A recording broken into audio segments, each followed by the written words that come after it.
Right, Eddie, let's start with the most important question of all. Have you done your Christmas shopping?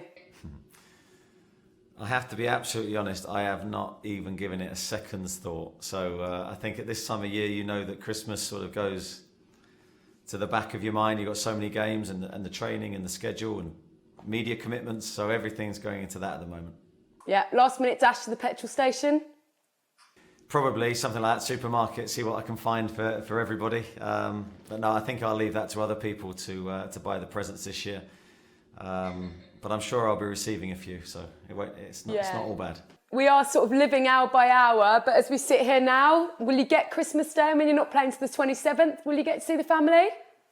Yeah, I hope so. I think they're coming up to see me. Everything being okay COVID-wise, that's the plan. I haven't seen them for a while, so I'll be absolutely, delighted to see my boys and my wife, and yeah, hopefully get to spend Christmas with them. You're 5 weeks in. Is the job as you expected?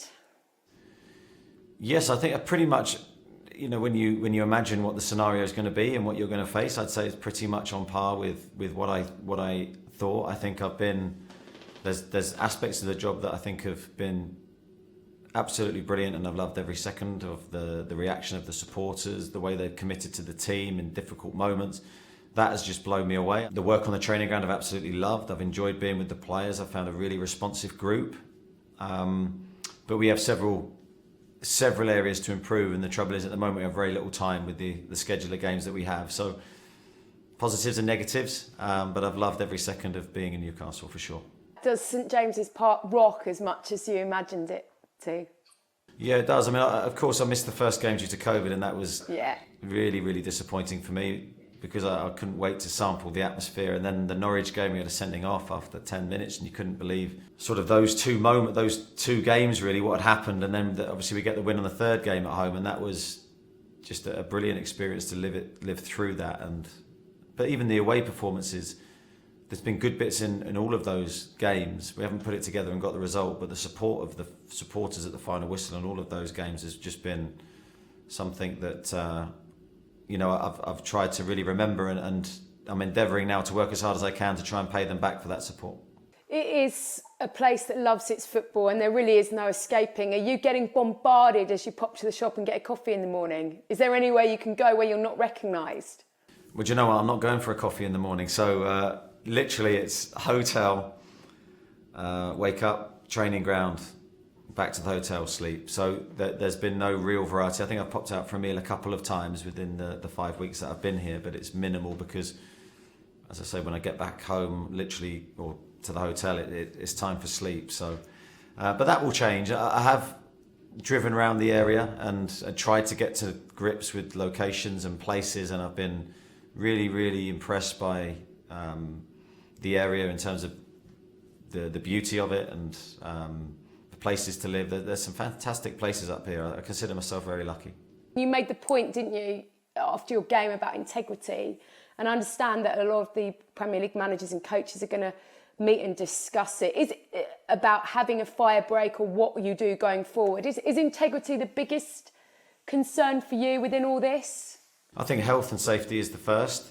Everyone's individual lives matter, and I think we have to put that at the forefront of everything. And then after that, I think the integrity of the competition is key, because I think you don't want to see disparity in games. You don't want to see some people playing with COVID cases, some teams not. I just that's an uneasy feeling for me. So at the moment we're COVID free and we want to play, but we don't want to play in an environment where the other team may have COVID cases and not be aware of it. And I just think it creates a dangerous playing field really for all teams. So look, I know it's not ideal. The situation in the country is far from ideal, and we're still finding out about the new variant and everything that entails.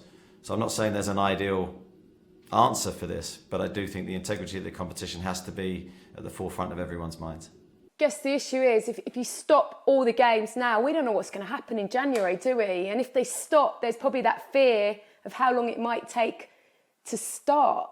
I mean, do you have an answer? And that's what I said. It's very easy to say here what I don't want, but very difficult to say, well, we should do this, because ultimately we want the games to continue. We want the league to be finished. We want the supporters to enjoy football in stadiums, but we want them to do it in a safe way.